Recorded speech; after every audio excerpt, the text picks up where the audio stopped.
స్నేహితులారా, ఈ సమయమును బట్టి దేవునికి వందనాలు తెలియజేస్తూ ఉన్నాను. ప్రేమపూర్వకముగా మిమ్మల్ని అందరినీ వాక్య ధ్యానంలోనికి ఆహ్వానిస్తూ ఉన్నాను.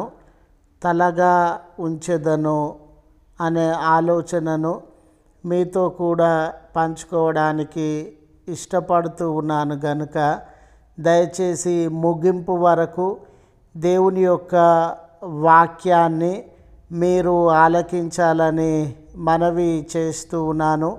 మీ కుటుంబ సభ్యులతోనూ తోటి విశ్వాసులతోనూ దయచేసి ఈ వీడియో షేర్ చేసుకోవాలని, మీ ప్రార్థన అవసరతలను కామెంట్స్ రూపంలో తెలియజేయండి.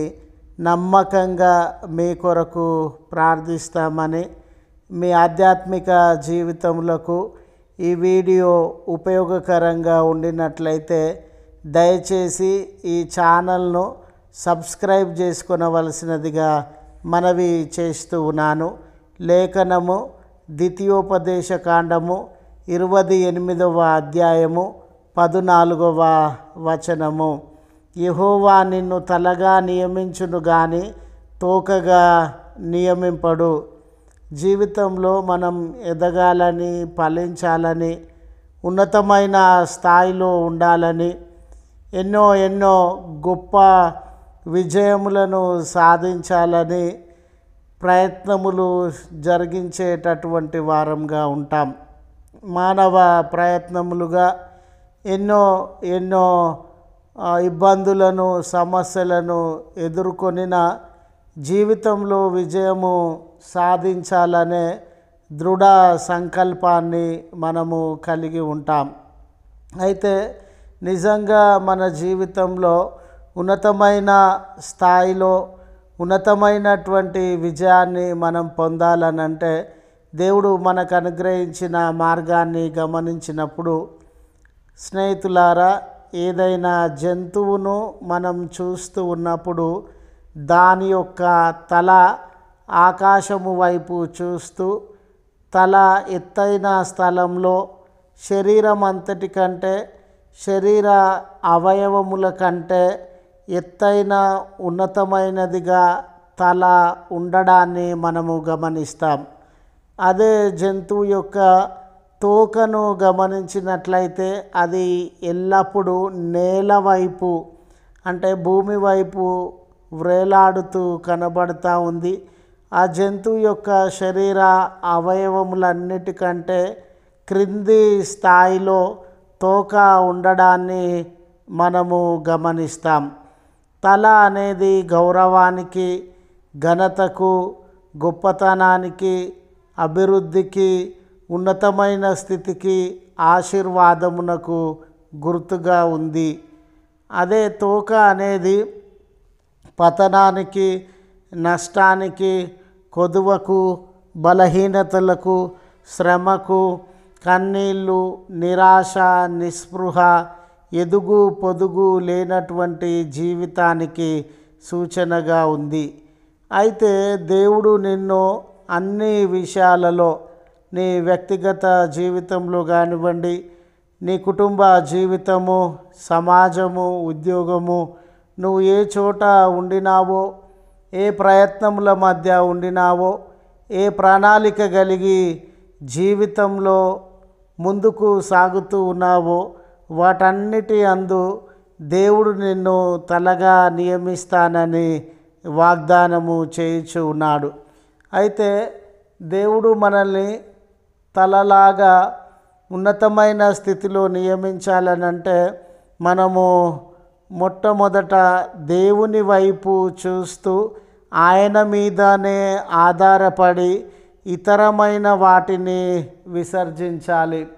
అంటే దేవునికే మొదటి స్థానాన్ని, దేవునికే మొదటి గౌరవాన్ని ఇస్తూ, దేవుని వైపే చూస్తూ, దేవుని మీదనే ఆధారపడి లోకంలో ఉన్న ఇతరమైన వాటిని చూడకుండా అన్నిటికంటే దేవుడే ఉన్నతమైనటువంటి వాడని, శక్తిమంతుడని, అన్నీ జరిగించాల్సిన ఆ శక్తి యుక్తులు ఆయన కలిగిన వాడని మనం విశ్వసించి దేవుని మీద మాత్రమే ఆధారపడి ఆయనను మాత్రమే నమ్ముకొని ముందుకు సాగాలి. రెండవది ఏంటనంటే, మనలో చాలామంది లేఖనములను చదవడమే గొప్ప విషయం అనుకుంటూ ఉన్నారు. మరికొంతమంది లేఖనములను లోతుగా అర్థం చేసుకోవడమే గొప్ప విషయం అనుకుంటూ ఉన్నారు. చాలామంది లేఖనములను ఇతరులకు బోధించడం అనేది చాలా గొప్ప విషయం.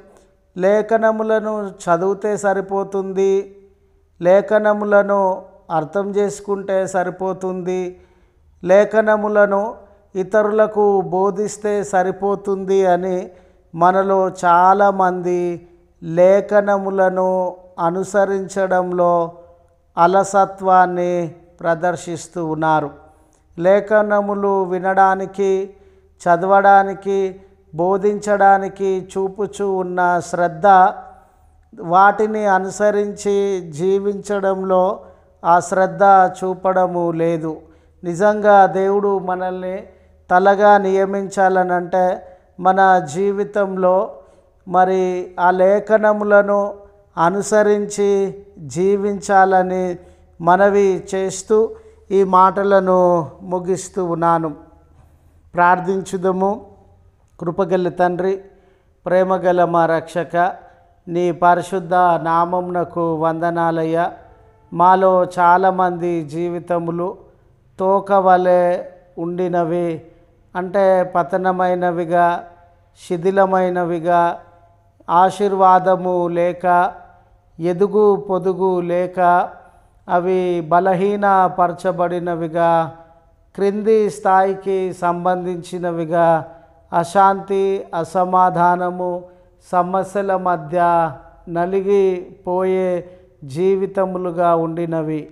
అయ్యా, మీ వాగ్దానాన్ని నమ్ముకొని మిమ్మల్ని ఆశ్రయిస్తూ ఉన్నాం. తలగా నియమిస్తానని వాగ్దానము చేసినటువంటి దేవుడవు కదా.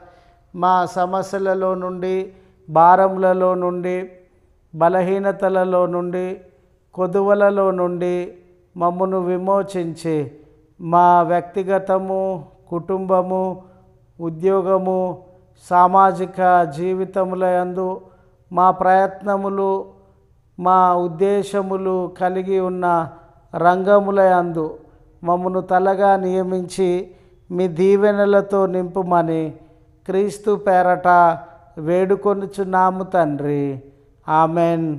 తండ్రి, కుమార, పరిశుద్ధాత్మ త్రియేక దేవుని దీవెన మనందరికీ తోడై ఉండి కాపాడునుగాక. ఆమెన్.